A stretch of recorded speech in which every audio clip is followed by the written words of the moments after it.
back to another episode of the Wet Dreamz Podcast. I'm your host, Jose Gonzalez. I'm a mental health counselor and sex therapist. And I'm Dr. Brad Hinman. I am a licensed professional counselor, licensed marriage and family therapist, and a certified sex therapist. Yeah, today we're talking about the silent father. Talking about the effect that your dad had on you, maybe without even saying a word. My dad, your dad. Mm-hmm. Have all had a profound effect on us, and how that affected our emotions, sexual health, all of that kind of stuff. We're talking about the dads today. We've had episodes that we've talked about parenting in general, but I think, especially with the guys we see, it feels like there's a theme there of something with their father, and it sounds cliche, like daddy issues or whatever, but it truly is, I feel like, a thing, Have you noticed that with your clients, like how their relationship with their dad differs and stuff like that? What I see is a lot of like either one side or the other, right? Either people like their dad, get along with their dad well, and so they model their life after their dad and like the positive characteristics of dad, or they didn't get along with their dad very well, and so they try to do the opposite of what their dad did. Mm-hmm. But even though you're trying to do the opposite of it, it's what you know, it's what you were raised with, and so your tendency is always going to be to go in that direction. Right. Even because your brain has been kind of programmed that way. So right, exactly, and that's hitting the nail on the head for me. So my dad was more of a stronger personality, kind of type A, maybe, I don't know, but so what my response was like going the opposite, and being more passive and like, okay, just go with the flow, whatever, but both of those stances have negative impacts. I know for me, it's been like advocating for myself and being assertive and like speaking up. That's always been something that's for me has been an issue, but it was birthed a little bit on like, I'm not gonna be like my dad, like I'm not gonna be a dick. Right. He's sometimes a dick, but I love him, but sometimes he is if he's listening.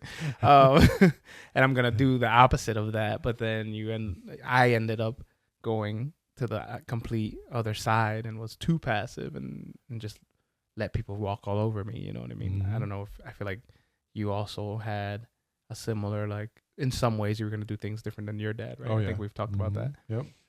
Yeah, my dad was had a very strong personality, but also my dad was very quiet. And so I am definitely not quiet. And so I don't know. I don't know if I have a strong personality. So I have to ask people, but I definitely raise my kids differently than I was raised. Interact with my wife differently than he interacted with my mom. So, but he was super quiet. My dad was very, I mean, I don't know, maybe he was more outgoing socially with his friends or whatever, but at home he was definitely very, very quiet guy. Right. And that's, what we kind of want to focus on today is that this idea of the silent father archetype or whatever. My dad was, I wouldn't necessarily call him the traditional male, so he's a bit different, but I know a lot of the guys that we see have had this experience with this like stoic, kind of distant a little bit, not as much engaged emotionally dad, or quiet, and I think that has a profound effect on some of the guys. Have you noticed clients that have had a dad like that, and like what are the effects it's had on them, would you say? Yeah, I think that like having this kind of a silent dad and quiet father kind of person, it perpetuates that men are not allowed to be emotional. We're not allowed to feel our feelings, identify our feelings, talk about our feelings, because men should be silent, right? And so it definitely perpetuates the problem of not, because that's the reason I say problem is because the couples that I deal with, that's what I hear from their partner is, why can't you talk about your emotions more? Why can't you tell me what you're feeling? Mm-hmm. And it's because they were modeled that by their dads, is to not talk about their feelings. Yep, exactly. Yeah, for sure. And like, do you feel like what things have contributed to that generation being kind of the way they are, like our fathers, your father, our father's generation ish, Mm-hmm. contributing to that? A lot of things. I think it just keeps going back, Yeah. right? Like they, because with my dad, his father was also very quiet. Mm-hmm. So my grandfather, my paternal grandfather, was also very quiet. I say quiet, but they were not quiet when they got angry. Either one of them, they were the opposite of quiet. Right. And so, Yeah. but so my dad was very much like his dad, right? So my dad followed what was modeled for him. But then when it came to me, then I kind of broke that mold on purpose, hopefully. Right. So I think it just keeps going back because, this dad is like their dad, and then their dad was like their dad, and then it just keeps going backwards and backwards, where people, I just think men, and this is really cross-cultural. There's a lot of other cultures that I've looked at where it's the same, like men are not emotional. They don't talk about their emotions, and will tell you that they don't even feel their emotions, right? And so then they pass that down to their children. Right. And so you have an emotionally distant dad, often absent, working 70 hours a week, whatever, right? Like it's, and then that's, I don't know if that's the direction you want to go, but let's do it. We'll go wherever direction we like because it's our damn podcast. Right. Exactly. Talk about what I want to talk about. I'm feeling my emotions. But they, men, that's how they will describe loving their family, as working hard to provide for their family. Right. Because I've had couples, they come in for couples therapy, and the woman's like, you're not emotionally available for our family. And his counter is, but I work really hard and I provide you with all these toys and blah, blah, blah, blah. We go on vacations. And she's like, but I want you. Right. Yeah. Exactly. So they feel like that's a mark of accomplishment. If I'm providing money to you, I shouldn't have to feel any feelings. Right. For sure. I mean, again, that was what's modeled before, and it's like, it goes into all that conversation about like men, their value comes from doing things, providing things, creating things, whatever, and it just generationally, societally has become the easiest thing to do for guys, at least, of like, when they're mad, I'm gonna just go to the shed and work on work some stuff, when we need more stuff around the house, I'm just gonna work overtime, whatever, that has become the solution to a lot of different problems. It's just so much easier. It takes a lot more to be like, okay, what's the emotion happening? What am I feeling? Let me stop and think that. Especially if your dad and your dad's dad never really thought about that. Especially older generations, I think, are more modern now, has the luxury and ability to be more emotional and to have more emotional intelligence, but older generations didn't care about that and probably couldn't in a lot of ways. You know what I mean? Like, they were just surviving. And the more you work, the more then that takes you away from the family. So then the less contact you have with your family, so you're even more emotionally distant, right? Right. Like it perpetuates itself that that you're going to be more silent, more absent, right? If you work hard, if there's a vacation coming up that you want to pay, and I get it, right? Like money, the society runs on money, and so, but also I think what people maybe don't realize, or if they realize they maybe don't care, is that, it's gonna separate you from your family even more and create more distance and often more problems. Right, definitely. For sure. Do you feel like our guys, and maybe I'm jumping ahead, I don't know, but you feel like our guys see that connection of, okay, this is how my father was and this is how it's affecting me individually. I don't know. That seems as I asked the question, I'm like, I don't think so. But you can answer. Sometimes they Sometimes, do. Like I've had clients where they'll say, "I'm like this because this is the way my dad was," right? Or sometimes they'll say, "This is the way my mom was." Yeah. But often, it's the opposite as well. Like because in the intake, I always ask them about their parents anyway, and to talk about their relationship with their parents and all that kind of stuff like that. Intake is the first session that we see them in. And so when I ask them about their parents, they'll describe a certain personality trait or what, while they're describing how they get along with them. And then later when they're talking about their personality, I'm thinking you're using the exact same words, but they're not realizing how similar they are to their parents. Yeah. Yeah. And I'm thinking inside, this is an inside my head thought. Right. Like, how can you not see that? You're using the exact same words. Right. Literally. Yeah. But they don't.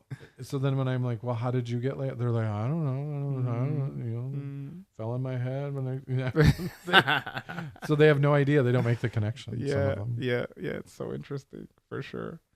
So what is that, and I see it a lot, I think also part of it is, it requires effort and like it almost feels, I don't know what the word is. It seems extra or seems feminine, maybe I would almost say. It's a weird way to put it, but like to go back and like think about them as a kid or whatever.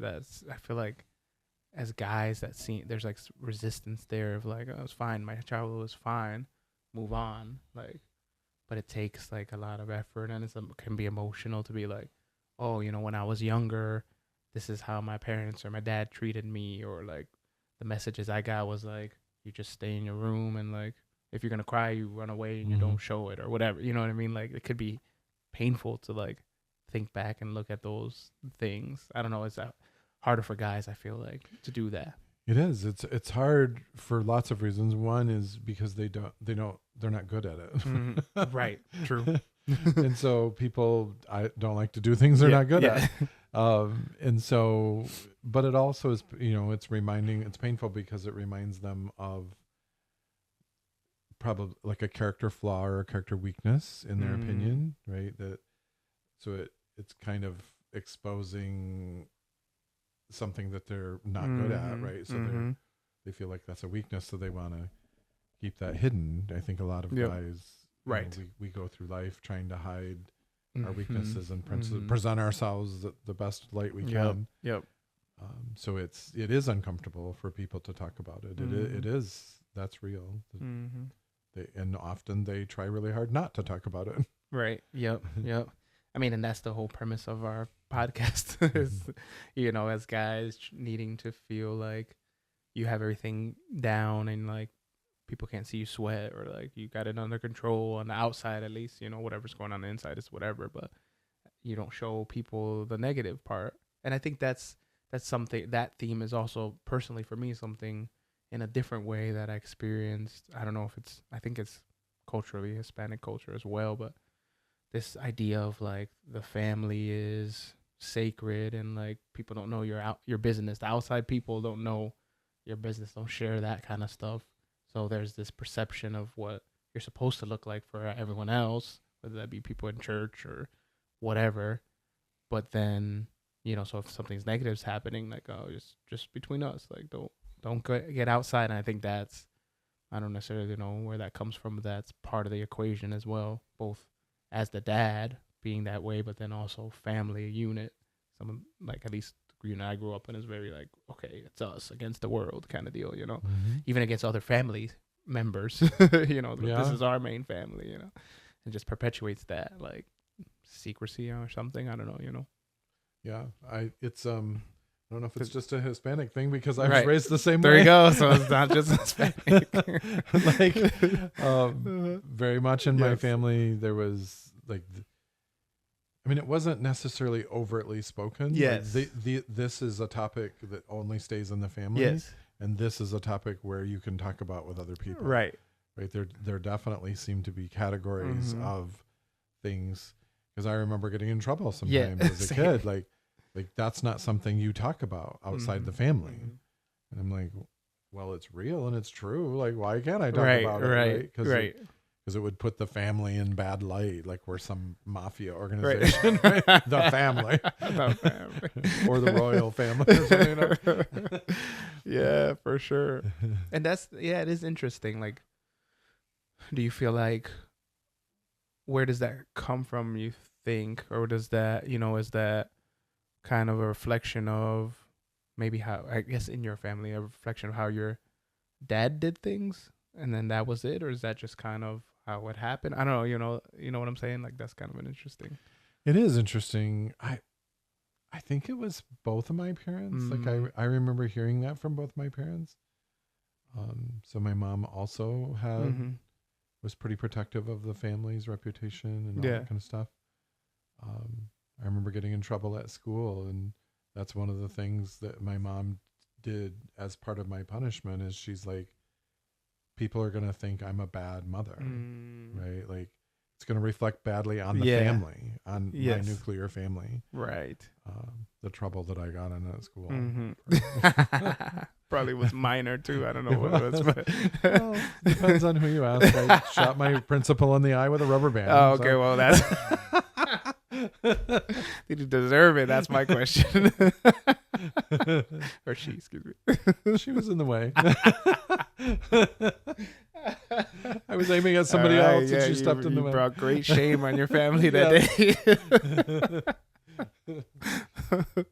That's funny. Yeah, but it's this like upholding the family honor or something. It's just interesting how I think that also plays into it all. We're specifically talking about dads, but I think that plays into it too. There's this, as a kid, you learn like, okay, well, there's things that I can't say, and there's things that I can. There's things that I shouldn't do, and things that that's okay to do ish.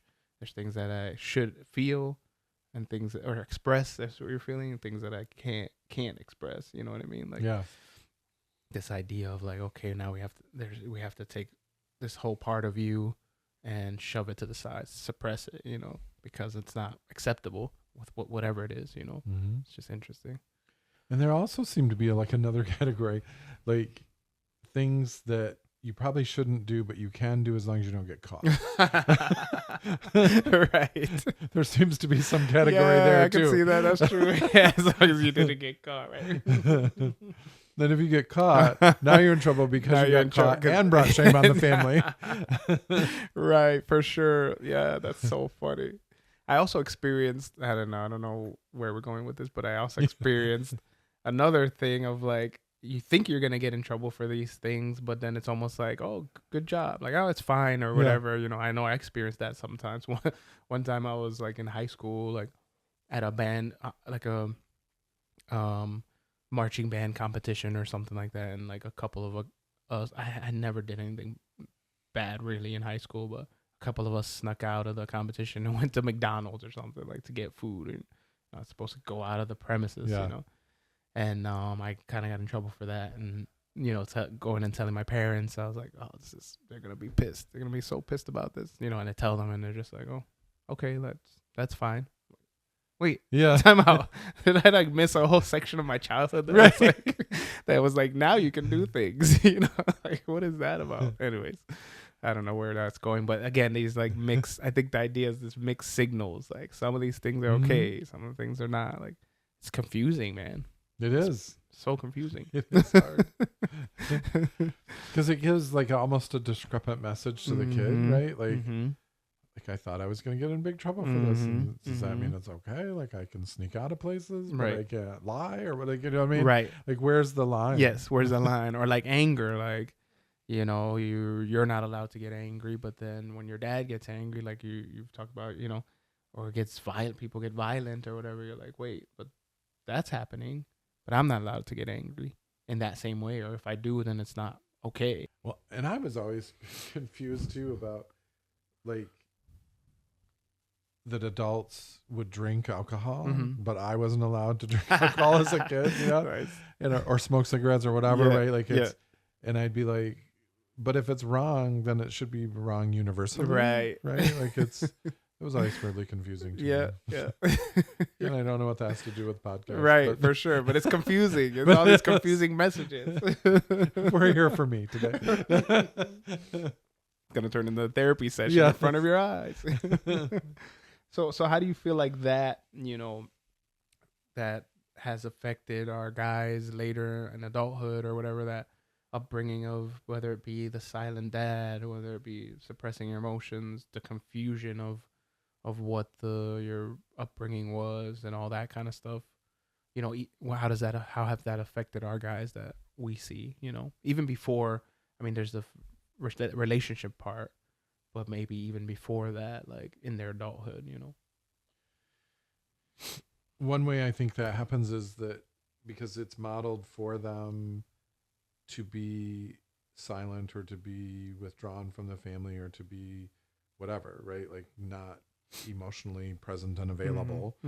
And that's modeled for them. And so they practice that from day one to not be that for their future family, right? So it's, or be that for themselves. Yeah. Well, that's a big one. So they're modeling that not only modeling it, but it becomes correct, right? This is the way I'm supposed to be. And then if in the, by chance they get into a relationship in the future, they're probably in a relationship with somebody who has talked about emotions, who has been around emotions and acculturated to talk about those emotions. And then that person's going to wonder why you can't talk about your emotions. Right. That was the norm for them. Yeah. Yeah, Right. exactly. And so it's just laying the framework for problems in the future. Right. Yeah. That, because I've had so many clients talk about, I don't know why I feel this way, but I'm feeling something. Right. And they don't even really know, they don't have words to describe even what they're feeling, let alone why they're feeling right, that. exactly. And so they just don't have the vocabulary for that. And so I'm finding myself sitting there saying, from what you're describing, it sounds like you're sad. Right. Or it sounds like you're hurt, or it sounds like you're whatever. Like I'm trying to label the feelings for them because they don't have the words to label that. Right. Yes. And then I'm asking, does that sound correct? Like, is that probably what you're feeling? And I have a feelings pillow in my room that I do therapy in.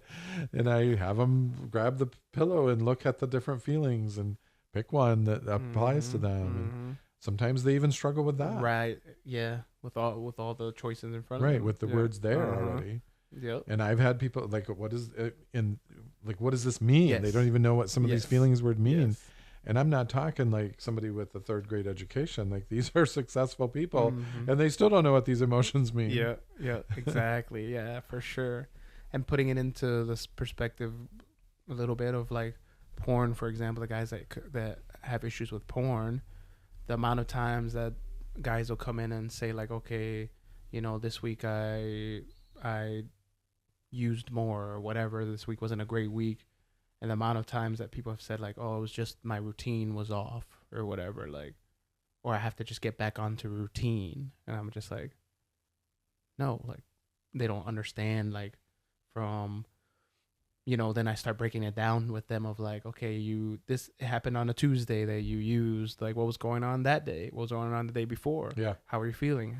What was the events happening? Blah, blah, blah, blah. And you start to see like, oh, it's actually like a 3-day span of emotions happening, but to them it was just like something, I just messed up my routine. They were, they weren't even aware that there was like feelings happening day by day, 24 hours before then something that they did, and that can be applied not even just with porn, but just in general, like not even being aware, or like even applying it to anger, for example.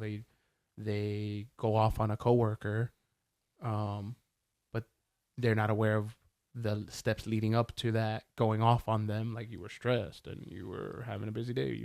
You're having issues at home. Your kid was staying up, whatever. Like that awareness is just not there. It was just like, yeah, I just went off on him. Okay, cool. Right. Wait a minute. There's a lot going on that Yes. you don't even know. Yes. That's correct.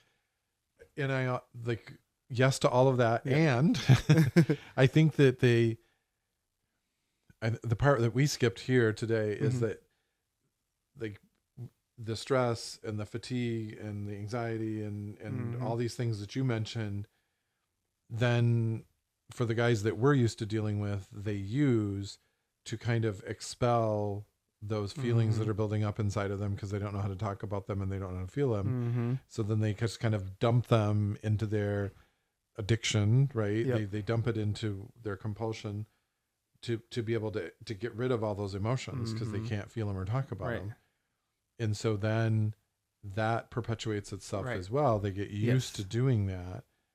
And so much so that they get used to doing it that they don't even realize that they're doing it. Right. Right. Right. And they don't know why they're doing it. Because I've heard from hundreds of people, they're like, I don't even want to do this. But then I find myself Yes. doing it. And it's like they wake up from this Yes. trance in the Yeah, I don't middle know of how I the got action. there. Yeah. Uh-huh. And I'm like, that's because you've made it an automatic process, Mhm. like driving to work, right? There's times where I drive to work.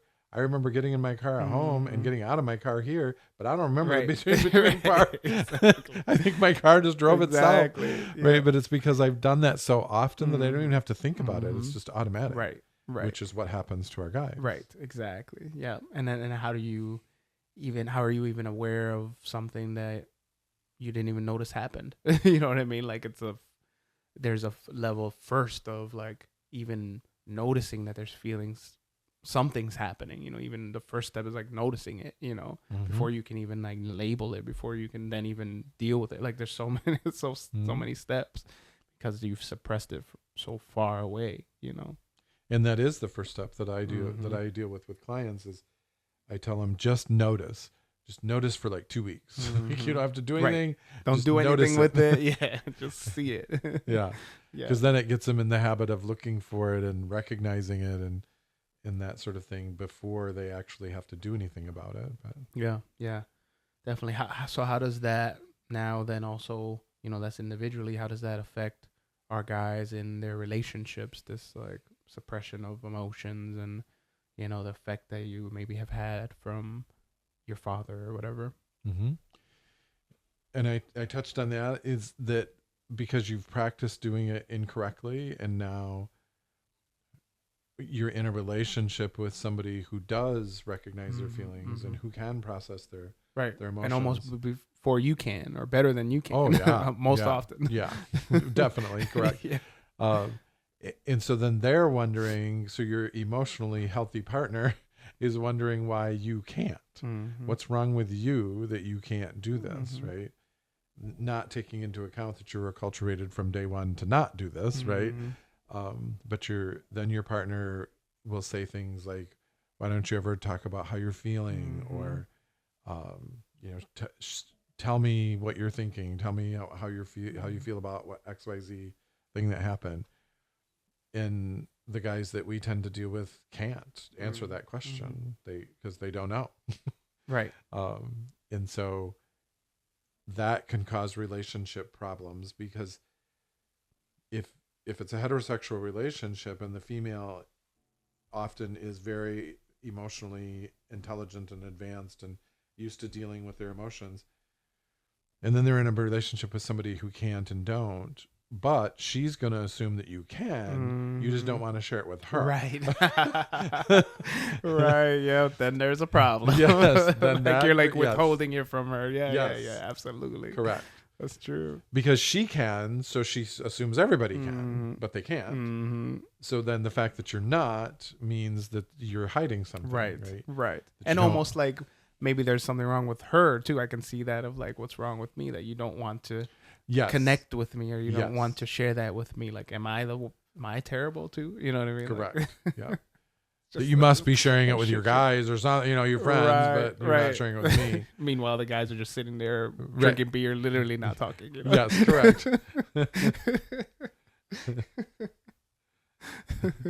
So now there's funny. relationship problems. Yeah. Definitely. Yeah. For sure. Yeah. I mean, it's just this whole cycle shit show of things that come into play. And then unfortunately a lot of guys that come in, they don't realize that until their relationship is towards the end, or it's like on the cusp of going away, or something bad, really bad has happened that's forced them to be like, hey, now you have to go to therapy, or now you have to start thinking about these things. Again, not that our guys are stupid. It's not what we're saying, but emotionally, it's like often then there's this big event that's happened that's like, now you have to think about these things. It's unfortunate sometimes that gets to that. Yeah, it's not about intelligence. It's not about not at all being stupid. It's you haven't done it. You haven't practiced it, so you don't know how. So it's I mean, I don't know how to do brain surgery. Does that mean I'm stupid? Like, it just means that I've never done it and I've not been trained how to do it, right? For my whole life. Right.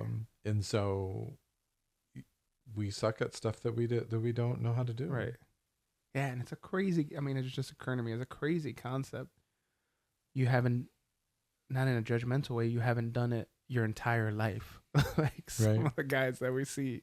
And I mean, put myself in, it wasn't until I actually started doing counseling and therapy or studying that I didn't do it either. Right. You know what I mean? Like the first year of counseling, I was just like, whoa, holy crap, like I suck. That was like the feeling, like I don't know shit. Yeah. And so I did it too. I'm not judging anyone, but it's just great. And in my case, at that point in 21, like 21 years before I even really thought about it in these terms of like being aware of, and still years later, I'm still working on it. You know what I mean? It's just wild to me that you can go your entire life for like 40, 50 years and not have done this, It's just crazy. Yeah. I see people every day that's done that. I mean, it's what gives us a job, I guess. Yeah. But damn, it sucks. It sucks for them. Well, and I think that like the studying of counseling, at least for me, it's one of the things that sucked me into that is because I'm like, wait, what? Right. Like, emotions? Like, I'm supposed to talk about this? Yeah. In an intelligent manner. So it's intriguing to me because we don't do it. Right? Like it's,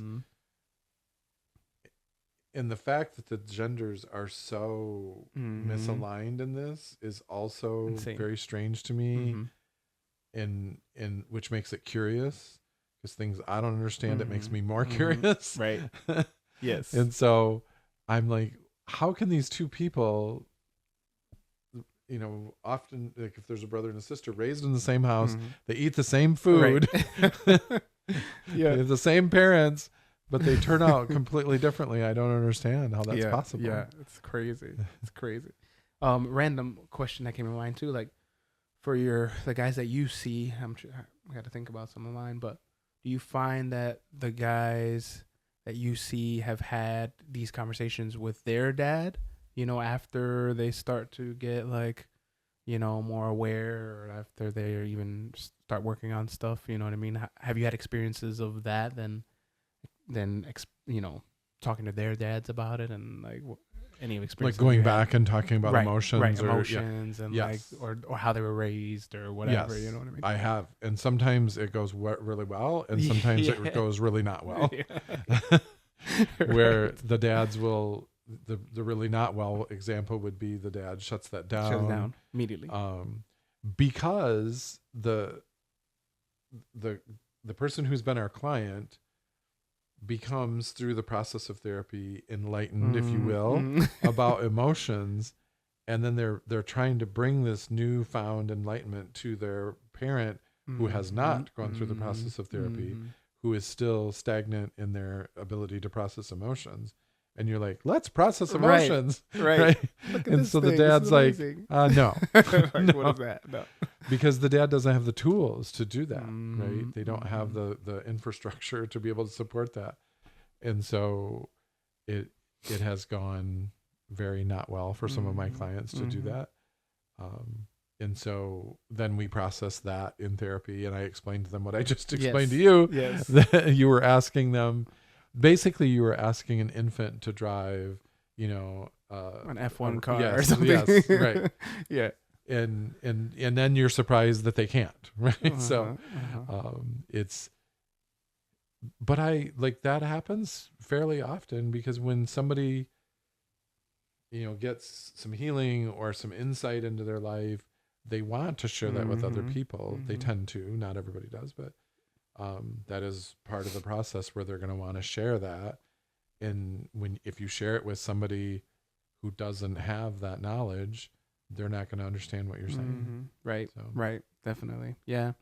Yeah. It's tough. I mean, I think it's like, the phrase that comes to mind is meet people where they're at. Like, because I've found throughout, my growth or whatever, similar things with my parents and other people that I know. It's just like, not everyone is there, and not everyone has devoted that much time to the healing in the same way that I have, or any of the guys that come in have. Like, they're starting to devote that time, so you're just ahead of them in that arena. You just meet them where they're at. But it's hard. I think, like you said, I think a lot of people feel like, okay, I want to share the good news, if you will, to borrow like religious, of their healing, and it's just hard sometimes, for sure. Yeah.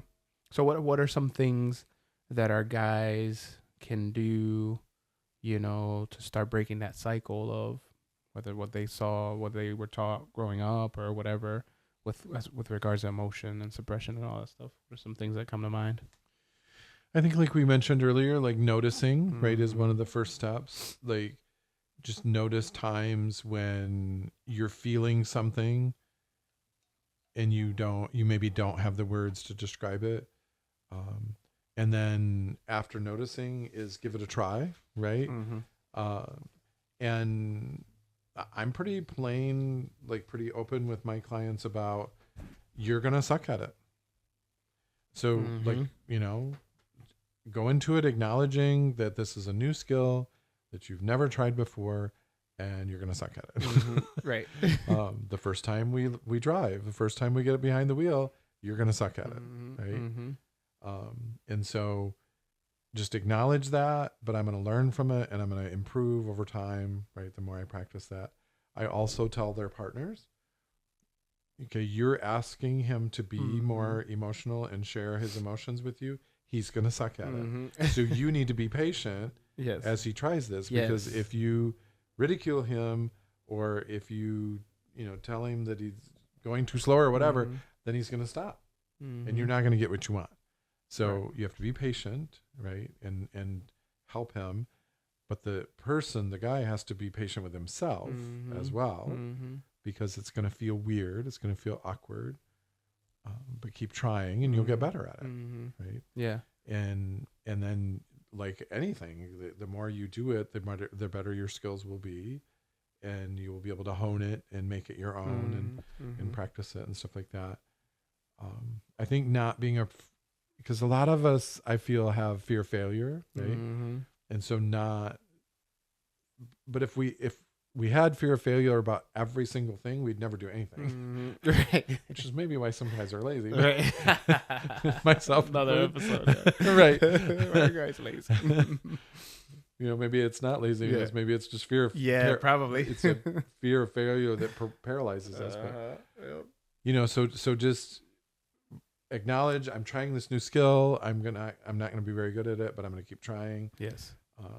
Even if it's just that's because what my partner wants. Right. Just, you do it for that reason. Right.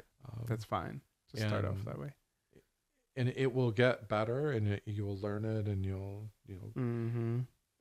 But whenever I talk about emotions, I always feel like I have to include this part that I'm going to say next, is that often guys tell me that they have this like unrealistic view that if I feel my emotions, I'm going to get stuck in those emotions forever. Yeah.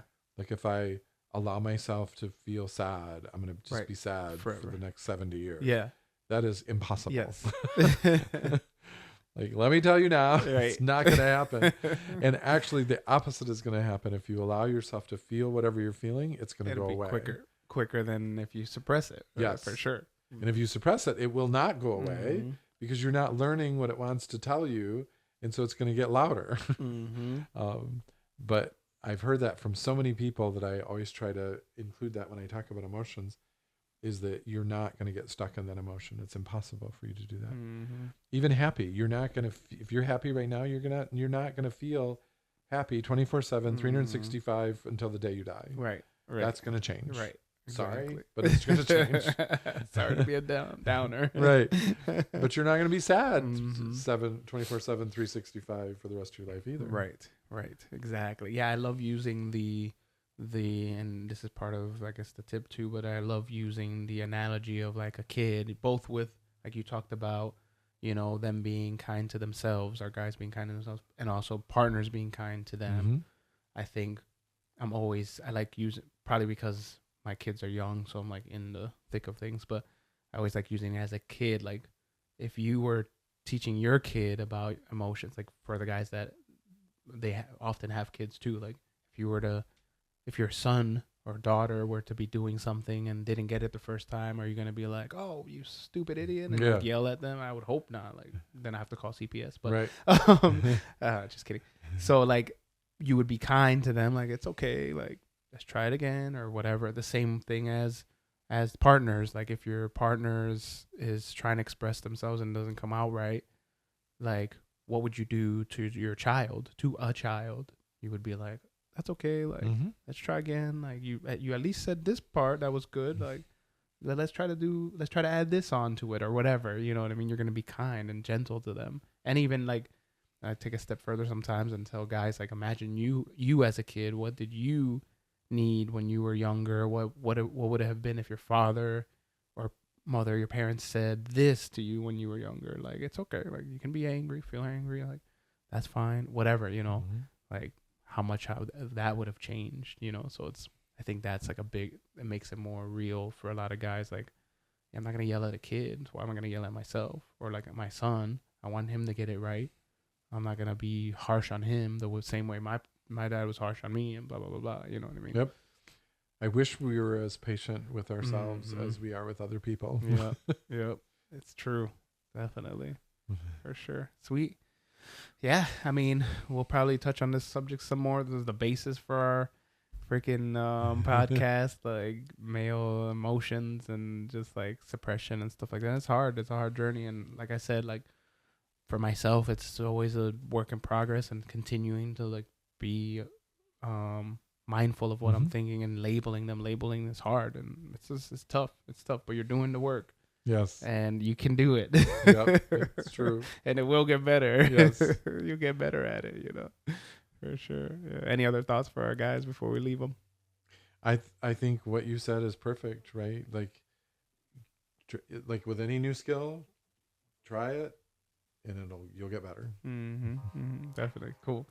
Yeah. Thanks for listening. We appreciate you guys listening, and we know we got you. And if you want to, you know, follow us on any social medias, Wet Dreamz Podcast with a Z, Facebook, Instagram, all that kind of stuff, TikTok. And feel free to give us a like, comment, questions, all that stuff. We look forward to hearing from you guys. Thanks for listening. Thanks, guys. The Wet Dreamz Podcast and any content posted is intended for general information, educational, and entertainment purposes only. We are not responsible for any losses, damages, or liabilities that may arise from the use of this podcast. It is not intended as a substitute for the advice of a physician, professional coach, psychotherapist, or other qualified professional, diagnosis, or treatment. Listeners should not disregard or delay in obtaining a medical advice for any medical or mental health condition they may have, and should seek the assistance of their healthcare professionals for any such conditions.